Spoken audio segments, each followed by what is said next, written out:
One of my jobs is that I am a tour guide on Columbia's campus. So I was giving a tour last Friday, and there was a couple, a mother and a father, and then I heard their daughter and a friend that she had brought along.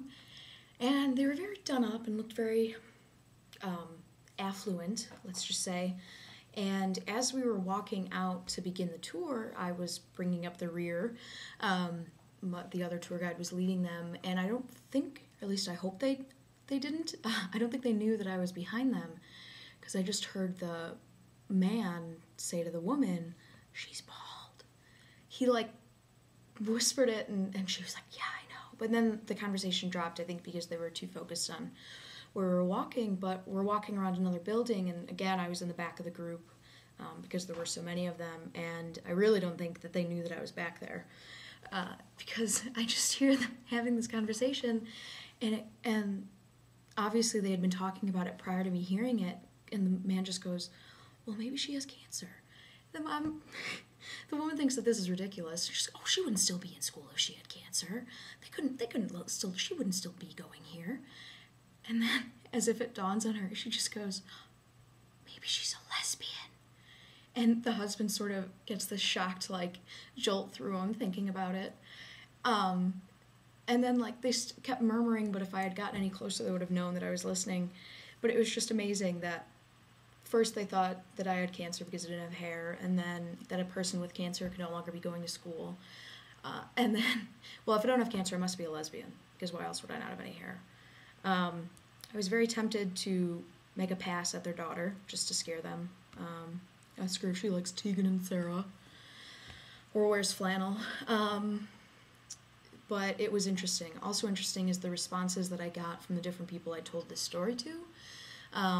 My brother laughed, and all of my friends laughed and found it really funny. Some of them were worried that I would have been offended, but I really wasn't. I just saw it more as something that was humorous. And then I was telling my mom, and she was like, the way that she responded seemed like she thought that I would be really hurt. Which is just interesting, because typically, her and I just crack jokes about everything. But she was really concerned about the way that I felt about it. That I would be, offended or really upset or, want to hide it.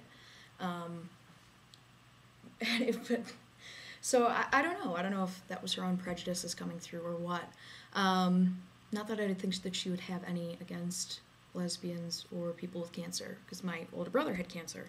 But yeah, it was very interesting. It's definitely a great story. But that was my first out and out discussion about my hair from people I've never met. But I was a little offended, and I felt there wasn't a part of me that wanted to sort of cover it up and hide my hair. But then when I realized how absurd what they were saying was, I decided that that was a horrible idea, and that there's nothing to be ashamed of for not having hair, and that if anything, I should just rub my head more often or make a point about it. So I stayed strong, which is good, because the lady kind of looked a little like she, she looked like she could put up a good verbal fight, let's put it that way, so I didn't want to really start anything. But yeah, that was the first one, so I'm actually kind of surprised that it hadn't happened sooner. But the hair's still short, so we'll see where it goes.